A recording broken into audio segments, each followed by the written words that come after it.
Allez, pour commencer, on part du côté du Mali. Le Mali aussi en transition, où une nouvelle constitution a été promulguée. Mais toute la question aujourd'hui est en fait focalisée sur une possible candidature de Assimi Goïta, puisque cette nouvelle constitution lui en donne justement le droit. Et il s'est rendu ce week-end du côté de Kayes. Il doit se rendre à Saint-Pétersbourg, du côté de la Russie. Et il a décidé de rétrograder la langue française en langue du travail. Donc ce n'est plus la langue officielle du Mali. Assimi Goïta est-il déjà en pré-campagne pour la présidentielle de février 2024 au Mali? Le nationalisme quand il nous tient. En tout cas, il faut rappeler, Abakar, que le projet de constitution au Mali a d'abord été donc soumis à la consultation référendaire. C'était précisément le 18 juin dernier. Et tenez-vous bien, on nous dit que cette constitution, ce projet a été accepté par le peuple malien avec un taux record de 96,91%. Comme on le dit, un record à la soviétique.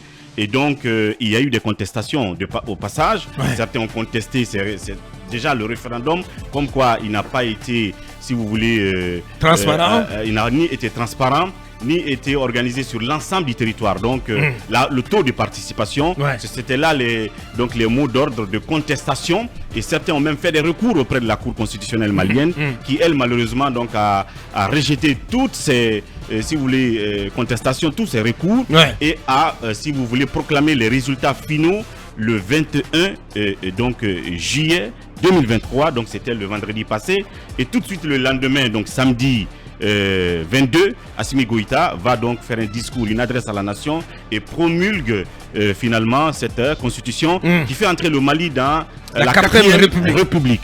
Et puis bon voilà, désormais, il y a un slogan quand même qui circule au Mali, c'est que la candidature d'Assimi Goïta, la charte ne l'autorise pas, mais la nouvelle constitution ne l'interdit pas. C'est désormais le nouveau slogan. Donc cela laisse entrevoir toutes les possibilités, n'est-ce pas, qu'il puisse donc s'engouffrer dans la brèche, d'autant plus que sur le terrain, on commence à conditionner la populace. Il ne faut pas être surpris au moment venu. Et comme vous l'avez dit, les signes avant-coureurs sont là. Les déplacements se multiplient à l'intérieur du pays, en dehors de la présidence de la République.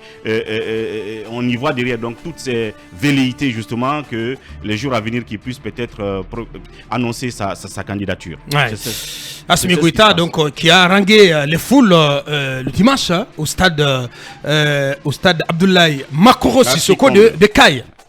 Il y était surtout pour relancer. Quand je vois le titre d'un article de Maliweb, un site très respecté du côté du Mali, qui est titré Visite de terrain du président Assimi Goïta à Kayes, de la posture du bâtisseur à celle de candidat. Il se pose des questions, nos confrères. En tout cas, Assimi Goïta, évidemment, il fallait s'attendre à ce que cette visite à Kayes soit une visite grandeur nature. Parce qu'il était parti, il ne faut pas oublier que Kayes au Mali, c'est la cité du rail.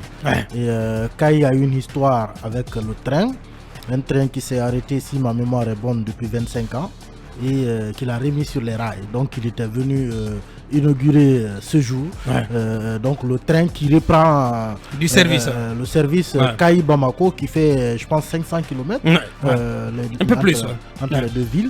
Donc c'est historique d'abord pour effectivement, les populations de Kayes. Bien sûr. C'est comme quand vous débarquez aujourd'hui à Kouroussa et que vous dites que le train est revenu. Donc c'est toute une histoire autour.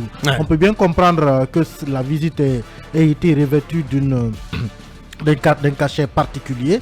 Maintenant, est-ce que ça veut dire que c'est le coup d'envoi pour une campagne électorale? Ça c'est autre chose. En tout cas, une chose est claire, le taux de participation à ce référendum, il est 96%, il est assez évocateur. Non, le taux de participation, il est de 38%. Très faible. C'est un taux très faible. Il y a le oui qu'il a remporté, oui, à peut-être à 96,91%. Mais le taux de participation, lui, il est de 38,23%. ça renseigne suffisamment déjà. Est-ce que tous les Maliens sont pour l'instant embarqués et mobilisés dans ce projet? Évidemment, on ne peut pas pour l'instant aussi dire de facto qu'Assimi Goïta il fera partie de la course. Pour l'instant, tout est accusation, tout est spéculation. Attendons de voir. Oui, mais quand même, on peut décrypter, tenter de décrypter les signaux quand même, Manu. Qu'est-ce que tu racontes? Vous savez, ce n'est pas parce qu'un président est en train aussi de travailler, de construire son pays que ça veut dire qu'il ne veut pas partir. On a vu la surprise récemment au Sénégal. Évidemment, certains vont dire qu'il y a une pression. Mais tout le monde sait bien que Macky a été contraire à cette décision. Est-ce qu'il y a quand même 30 morts au Sénégal? Pour l'instant, moi, je dis que j'attends de voir Assimi Goïta ôter la tenue pour dire qu'il est de la course. Évidemment, ça ne m'étonnerait pas en soi, mais pour le moment, soyons unanimes que ce n'est pas le cas. Il n'a pas encore affiché cette décision. Et puis, est-ce qu'un président doit arrêter de travailler, de construire son pays, parce que tout simplement s'il pose un acte, on va estimer qu'il va être Manu, mais non, Manu, mais arrête ce raisonnement au ras de pâquerette quand même, mon ami. Nous essayons, ce qu'on attend de nous justement, c'est quand même de capter ces signaux, de pouvoir les analyser. C'est ce qu'on fait tous les matins, mon cher. Ça ne veut pas dire que nous sommes naïfs et que nous pensons comme le Malien lambda ou l'Africain lambda. Non, mais pas du tout. Parce que le monsieur il pose des actes, il est dans le concret, il construit des infrastructures que non, tout de go, il est candidat. Mais attention, Manu, l'appétit vient en mangeant, mon cher. Attention. Justement, si vous m'avez compris, vous aurez compris que même mon propre propos, je l'ai nuancé. J'ai dit, c'est vrai, ce référendum, il est passé haut la main, mais il faut regarder le taux de participation. C'est un signal. Peut-être que les Maliens l'attendent aussi sur ce point, comme les Sénégalais ont attendu Macky Sall. Qui sait? Pour l'instant, laissons Assimi Goïta avancer avec ses intentions. Peut-être encore une fois que le peuple malien est en embuscade et qu'il l'attend. Bien, oui, Basseko. C'est un mauvais signal pour les autres transitions qui sont en cours au niveau de... Qu'est-ce que le mauvais signal? Le mauvais signal, c'est parce que aujourd'hui, tous les indicateurs aujourd'hui... on a le sens d'une possible candidature. Il a mis en place une nouvelle constitution qui est venue remettre en cause la charte, donc il interdisait. La Guinée est dans une situation comme ça. Je ne dis pas forcément que le président Mamadi Doumbouya va se présenter, mais c'est un mauvais signal et je l'ai dit plusieurs fois. Si ça passe au Mali, ça passera en Guinée, ça passera au Burkina Faso, ça passera au Tchad. On ne peut pas être arbitre et joueur à la fois. La légère différence entre les deux pour l'instant, excuse-moi de t'interrompre, c'est que du Mali, il n'y a aucune intention avérée de ne pas être candidat à quelque chose. Cela en tout cas, je ne suis pas au Mali, mais je sais que cela ne se dit jamais. Non, on ne sera pas candidat. Par contre, ici, dans leur profession de foi, dans leur profession de foi, j'ai dit, il y a ce qui est dans la charte, il y a le fait de le répéter, d'insister là-dessus. Oui, mais c'est que le cas de la c'est la légère différence. J'insiste sur le mot légère différence. Oui, sauf que le cas de la Guinée, il y a... Oui, mais sauf que le cas de la Guinée, par exemple, vous avez la charte. On martèle, on ne sera pas candidat. On va s'écouter les l'a dit et l'a martelé, il n'est pas candidat. Mais dans la charte, il y a l'article 24 qui interdit au CNRD, à tous les membres du gouvernement, c'est que dans la nouvelle constitution qui est en cours d'élaboration, on n'est pas sur Aboubacar Diallo, si cette disposition sera reconduite ou pas. Pour le moment, elle ne peut pas être reconduite dans la... Non, pour te mettre à l'aise, ça ne peut pas être reconduit dans la nouvelle constitution. Mais c'est qu'il n'y a pas de garantie, en tout cas, si la nouvelle constitution qui est en cours d'élaboration va prendre en compte cette préoccupation des Guinéens ou pas. Tout sera, le défi sera celui du respect de la parole donnée, de la parole d'honneur. Non, je sais. Aussi bien au Mali, en Guinée, au Burkina, c'est ça. L'engagement de départ. C'est important. Oui, c'est important. Assimi Goïta et le colonel Mamadi Doumbouya ont pratiquement le même parcours. Ils sont en train de bâtir des chantiers, ils sont en train de développer des infrastructures. Encore une fois, c'est vraiment la communauté internationale, c'est au peuple, c'est aux différents peuples vraiment. Pour autant, est-ce qu'il faut, parce que on a des résultats, on engage des résultats sur le plan infrastructurel. Mais pas du tout. Je finis, Basseko. Est-ce que ça fait de quelqu'un un homme providentiel, un homme investi d'une mission divine? C'est la question. Non, mais pas du tout. C'est pour cette raison justement, les militaires qui dirigent les transitions dans ces pays aujourd'hui doivent faire l'essentiel, organiser les élections et puis partir. C'est la meilleure option en tout cas qui puisse s'offrir à eux. Ce qui est en train de se passer au Mali aujourd'hui, c'est que Assimi Goïta a profité du sentiment anti-français justement qui est né de ce côté. Parce qu'il a mis Barkhane dehors, il a mis l'UNISMA dehors, et maintenant la langue française qui n'est plus maintenant la langue officielle au stade de... Langue de travail. Oui. Je disais un Paul Kagame en gestation. Mais je disais que le détail, oui, mais c'est le même parcours. Le détail important qu'il faut ressortir de ces questions de candidature, c'est que et les présidents eux-mêmes et les chartes des pays ont dit que les gens qui dirigent les transitions ne sont pas candidats aux élections qui prendront fin, qui sanctionneront à la transition. Qui sanctionneront la transition. Attention. C'est-à-dire que ce qu'il faut cibler, n'entrons pas dans les acrobaties qui donneraient des maux de tête aux gens.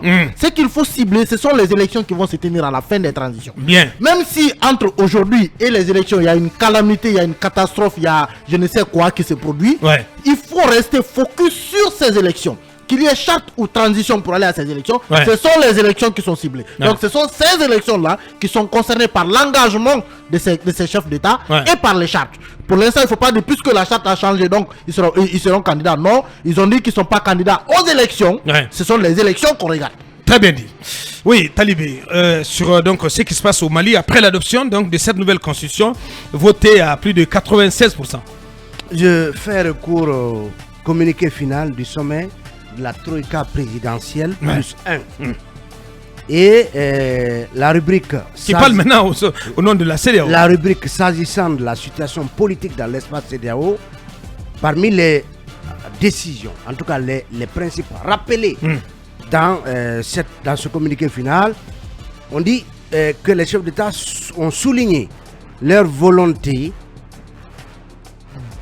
de voir un retour rapide à l'ordre constitutionnel dans les États membres, conformément au protocole pertinent de la CEDEAO et aux chartes de la transition de chacun de ces pays. C'est important. Aux chartes. Et aux chartes de la transition de chacun de ces pays.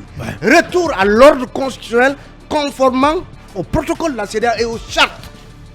Donc, même quand tout y est, la constitution guinéenne ne dira pas stricto sensu que aucune autorité ayant accédé au pouvoir par la force des armes n'est habilité à prendre part à une quelconque élection, ce qui prévaut pour la CEDEAO, c'est les principes de départ. Les principes de départ, c'est la non-candidature des autorités de la transition. Ce qui a été consigné dans la charte. Je pense que la fois dernière, quand on en parlait, je n'ai pas voulu m'apaisanter sur ce passage.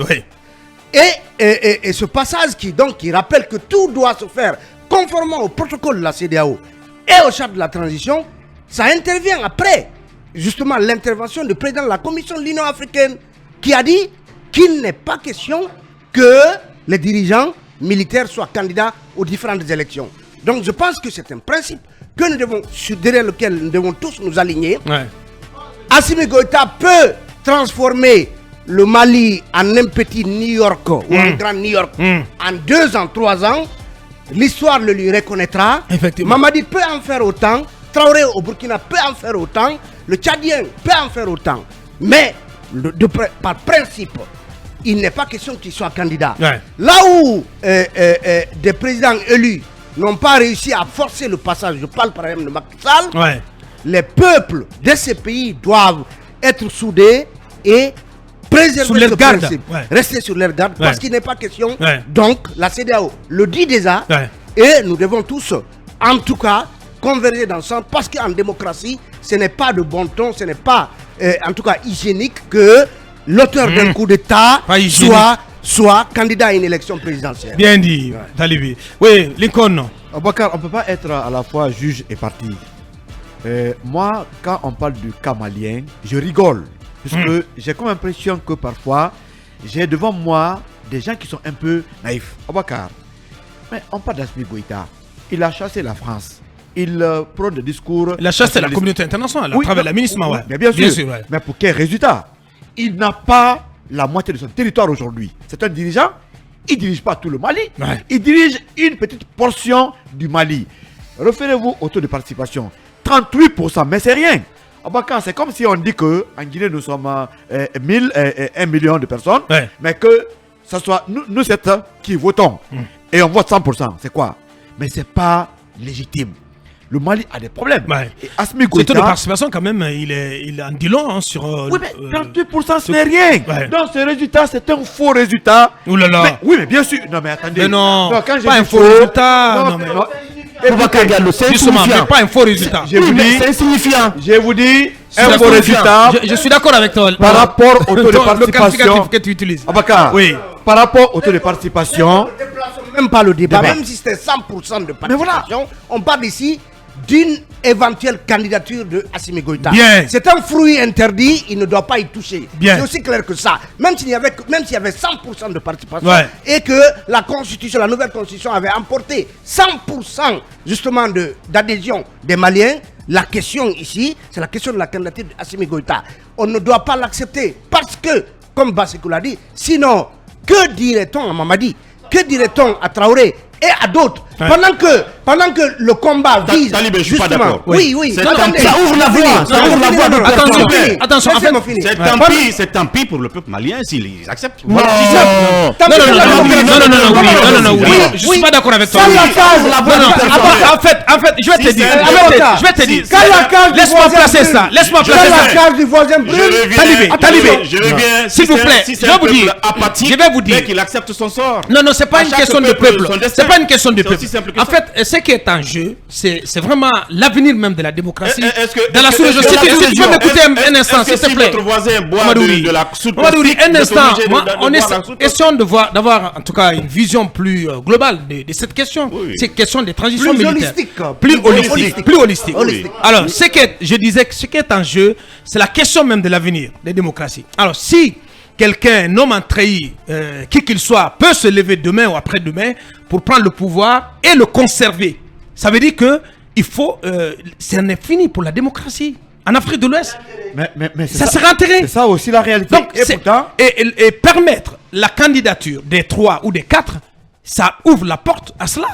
Ça veut dire que en Côte d'Ivoire, en Guinée-Bissau, au Sénégal, un homme en treillis, se croyant puissant, peut se lever, prendre le pouvoir et finalement le conserver pour 15 ans, 20 ans, 30 ans, comme Kagame ou d'autres. Attention, ça pose la question de l'existence et même de ça ouvre la comment on appelle ça, de l'avenir de la démocratie. Et si c'est le ne jouons pas avec ça. Ça sera l'instabilité politique instituée. Et vous savez que la sous-région ouest-africaine a été à un moment donné le baromètre de la démocratie pratiquement en Afrique. Ce qui est en train d'être remis en cause. Moi, je voudrais que Goïta travaille, mais ce pourquoi il est venu au pouvoir, qu'est-ce qu'il en a fait? Aujourd'hui, quelle victoire a-t-il engrangé pour récupérer le territoire malien? Sinon que le cas vraiment en train d'empirer. Mais c'est le cas qui est en train de s'installer là-bas. Goïta a son agenda, le peuple malien a son calendrier. Moi, j'ai suivi son premier ministre il n'y a pas longtemps sur un discours qui disait que quand les transitions sont longues, il y a plus de problèmes. Oui, bien sûr. Que la on a tous suivi le discours c'est renforcer l'économie malienne, faire de sorte que eux, ils dirigent bien et s'en aillent pour laisser une économie stable. Demain, ce même peuple qui vous applaudit va s'occuper de vous. Parce que le Mali est en train de perdre son territoire. Les rebelles sont aux portes de Bamako. Mais les militaires au pouvoir, qu'est-ce qu'ils ont fait? Bamako, mais bien sûr, pourquoi pas? Là, quand même. J'ai dit mais ils contrôlent quand même. Ils contrôlent Ségou. La zone nord qui est récupérée. Une portion du territoire. Sur le plan sécuritaire, ces militaires n'ont rien fait. Bien, merci. La parole en fait au doyen. Voilà. En 2 minutes, s'il vous plaît. Wagneriser nos palais, allez-y. Bien, allez-y, doyen. C'est quoi les enjeux? Et comme Spinoza, moi je ne crois pas au mythe du surhomme. Et quand vous prenez le Mali aujourd'hui, si Goïta insistait à faire du forcing, je ne crois pas qu'il puisse l'emporter au paradis. Parce que cette zone sahélienne, les enjeux sont géostratégiques et géopolitiques. N'oubliez pas que c'est pas loin c'est un jet d'arbalète de l'Europe et des États-Unis. Donc, ces pays-là ne pourraient pas laisser, comment dirais-je, s'instituer du n'importe quoi dans cette zone. Effectivement. Ça, il ne faut pas perdre ça de vue. Goïta a beau renvoyer la communauté internationale. Attendez-vous, vous verrez dans les mois ou années à venir ce qu'il se passera. Les mois à venir dans cette zone. Donc, je crois que il va en rajouter à l'instabilité institutionnelle et financière parce que le Mali ne pourra pas s'en sortir. On parle de Kagame. L'exemple de Kagame, c'est une exception. Kagame a bénéficié du soutien de l'oncle Sam. Et puis, on ne parle pas de la même région. C'est pas la même région. C'est pas la même région. Les grands lacs et ce qui se passe là. Dans la bande sahélo-sahélienne. Tu ne peux pas quand même renvoyer la communauté internationale. Quand vous prenez le Mali et la France, il y a une sorte même de lien consubstantiel. Il y a combien de Maliens de franco-maliens? Effectivement. Il y en a combien? C'est plus de 100 000. Donc, mais on a l'impression que Gassimi, il veut casser tout, il en fait à sa tête. Mais ça ne peut pas. Je crois que je plains ce qui se passe au Mali parce que pour moi, ils étaient venus pour sauver ces pays. Le Mali, c'est un État failli, comme l'a dit Lincoln. L'exécutif ne contrôle pas tout le territoire. C'est comme le Burkina. Donc, un État comme ça, quand vous venez, vous voulez imposer la dictature. Mais je crois que ça ne pourra pas trop marcher. Maintenant, le peuple malien, si ils organisent des élections, vous savez comment ça se passe. Ils vont bourrer les urnes. Tout ça, il n'y aura pas de transparence. Après, peut-être réprimer, mais les Maliens, quand ils s'élèvent, n'oubliez pas que ce sont les Maliens qui sont allés déloger un président, le molester. Mais attendez quand même, on voit bien ce qui se dessine, ce qui se profile à l'horizon. C'est que, imaginez que Goïta veuille se présenter. Je ne vois pas comment le peuple pourrait se soulever contre lui. Attention, parce que le peuple semble resserrer les rangs derrière lui. C'est pour cela que le peuple est imprévisible. C'est pour cela, oui, j'ai dit. Le peuple est imprévisible. Le peuple est pour le moment, de ce que nous observons. Le peuple est imprévisible, il est pour le moment, vous n'avez aucune idée. Vous n'avez aucune idée. Mais il y a tellement de gens qui travaillent à cela, et qui croient, qui veulent que Assimi reste. C'est ça le problème. Les Maliens a trahi les Maliens. Ces CNT taillés sur mesure, vraiment peuvent quand même trahir le peuple au Mali. Ça ne devrait pas être ainsi. Vu en tout cas cette histoire du Mali, vu tout ce qui s'est passé, vu l'ancrage de la démocratie dans ce pays par ATT, Alpha Omar Konaré, et qu'aujourd'hui des militaires qui viennent pour sauver la situation s'inscrivent dans une telle logique, c'est une trahison et soutenue par des hommes. Le résultat final nous en dira long. Bien, oui, pour le moment, la chance qui est là, comme vous avez eu à le souligner, le peuple, en tout cas, quelque part, le soutient. Voilà, bien sûr. Voilà, le peuple le soutient contre la France. Mais est-ce que le peuple va le soutenir contre la démocratie? Abouakar, si le peuple malien soutient les initiatives de Goïta, il le paiera cash. Parce que les conséquences au plan économique, je te jure, au plan politique, c'est le peuple Mali vraiment qui va payer. Assimi Goïta est venu, il s'en a fait plein les poches avec son entourage. Il va certainement partir après, mais les conséquences de cette décision à long terme, c'est le peuple malien qui va payer. Le risque donc d'un second Amadou Sanogo du côté du Mali.